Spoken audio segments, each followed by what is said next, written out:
How's it going, everybody? Welcome back to the Monday Night Wars. This is week 18 for the Monday Night Raw side, WWF, January the 15th, 1996, the 143rd episode in Raw's history.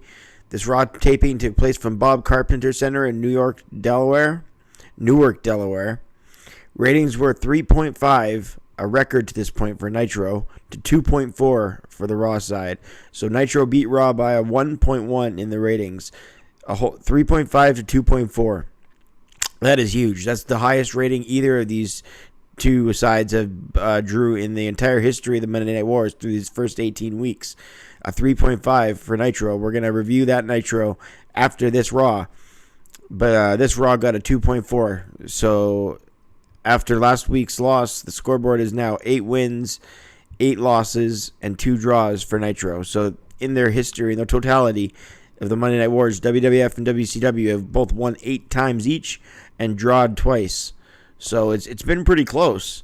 But this Raw, as I mentioned, just drew a 2.4, and Nitro drew a 3.5. So that's a huge difference, because that might be the biggest difference we've seen so far in the history of the Monday Night Wars.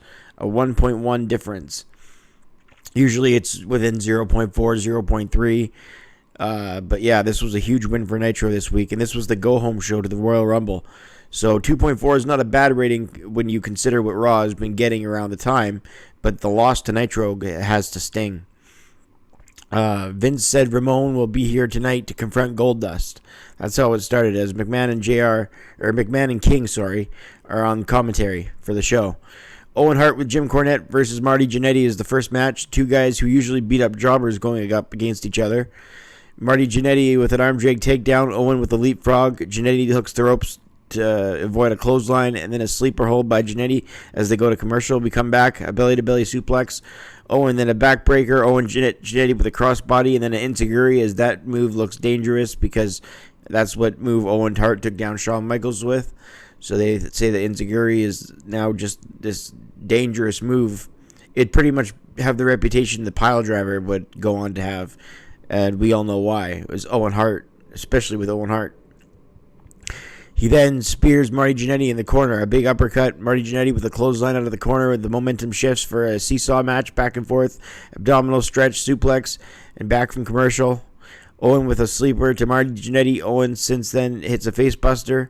This match went up against Randy Savage versus Lex Luger at the same time, for a reference. In the quarter hour versus quarter hour. So Owen and Jannetty against Luger and Savage. So remember, this is when Nitro won by a 3.5 to 2.4. So that might be a big factor. A power slam by Jannetty. He comes over, clotheslining Owen Hart. In the end, Owen Hart stepped in with a beautiful bridge, a backwards victory roll. And then he hooked Jannetty's legs for a bridge. And I rated it 2.5 stars, that opening match. Next up, we have the Ringmaster with Ted DiBiase versus Jobber Matt Hardy. So that's not his name, Jobber Matt Hardy, but it's the Ringmaster with a jobber, and it just happens to be by young Matt Hardy. And this is Steve Austin's WWF in-ring Raw debut. First appearance of him in the ring on Raw, and it's with Matt Hardy. The Ringmaster with a side headlock takedown, and then another side headlock takedown. Matt Hardy with a shoulder block into the Ringmaster, but he comes back with a Thez press. Austin hits that Thez press really well. Matt Hardy goes for a cradle, but the Ringmaster in the corner lays him out with chops and clobbering blows. Austin stomps on him in the corner as Hardy gets uppercuts back. DiBiase laughs viciously on the outside like a villain. Austin drops down with almost a 2. Austin drives Matt's face into the canvas. The Ringmaster kicked in the groin region. Austin with a reverse suplex. He chokes out Matt Marty on ropes. The Ringmaster on the receiving end of some offense, but Austin comes back with a hot shot, and then he slaps the $1 Million Dream on as Matt taps at 436. I rated it a 1.5 stars. So the Ringmaster gets the victory, and he's 1-0 on Raw. Diesel cuts a promo saying it's Diesel time at the Rumble. Sunny then plays pool, and when she goes for the shot, does the whole, cleavage shot when she goes to play pool while she bends down. And she says she likes it raw. That's interesting. I bet she does. Shawn also has a video package where he declares victory for the WWF title once he wins the Rumble. at a press conference, and all the ladies in the press conference start clapping when he says he's going to be in the Royal Rumble. Because that happens, the Smoking Guns then defend their titles against Spider 1 and Spider 2. Legit. Two guys that looked like they had the squat members in the Royal Rumble 96. They looked like them. It might even be them. But here they're named Spider 1 and Spider 2. Just about anybody can get a WWF title shot in the World Wrestling Federation, I guess. Billy Gunn and Bart Gunn, they've defended against PG-13, that other jobber tag team, and then another jobber tag team, and now Spider 1 and Spider 2. We joined the match in progress, so there's no entrances, there's no beginning of the match. We just joined it in progress, and Billy Gunn wins within a minute, so I can't rate the match. Next up, McMahon cuts an in-ring promo with Goldust. Goldust actually says this: "Mr. Television Announcer, is that a microphone in your pants, or are you just happy to see me?" And Vince McMahon goes, Yeah, I can't believe he said that, especially for 1996 in January. He said, Razor Ramon, I want you more bad than any man or woman could ever want another human being. Look into these eyes, and this is our little secret. Don't you forget the name, naughty boy, of Goldust. So, yeah, it was pretty creepy. Razor Ramon has just pulled in and is looking for Goldust, as they say. Isaac Yankem, D.D.S, coming to the ring, the future Kane. King says he's not homophobic like Vince, so he could put up with being beside Goldust. And McMahon called his experience eerie. And then he said, when King said he's not homophobic, McMahon went, "I'm so sure." Things were different back then, man. Wow. The Undertaker with Paul Bearer takes on Isaac Yankem. Isaac Yankem and Undertaker would obviously have good chemistry together later in their careers, but here it was just a big man versus big man, and Undertaker was still in a zombie state, so he didn't wrestle a real fast style. They had a slugfest most of the match. It was basically just a brawl.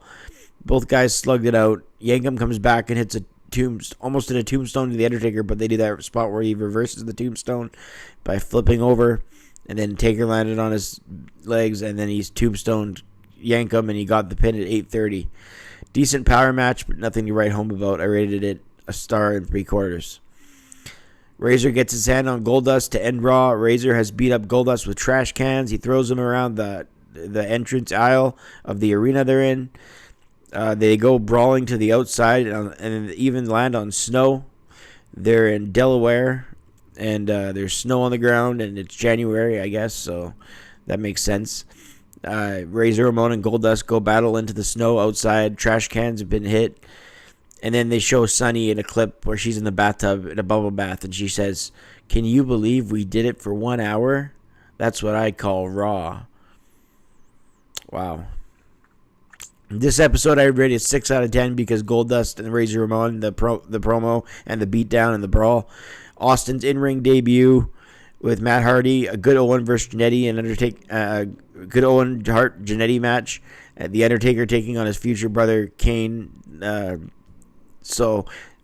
they built towards the Royal Rumble better than they built towards other pay-per-views at the time. So I think a 6 out of 10 seems fair.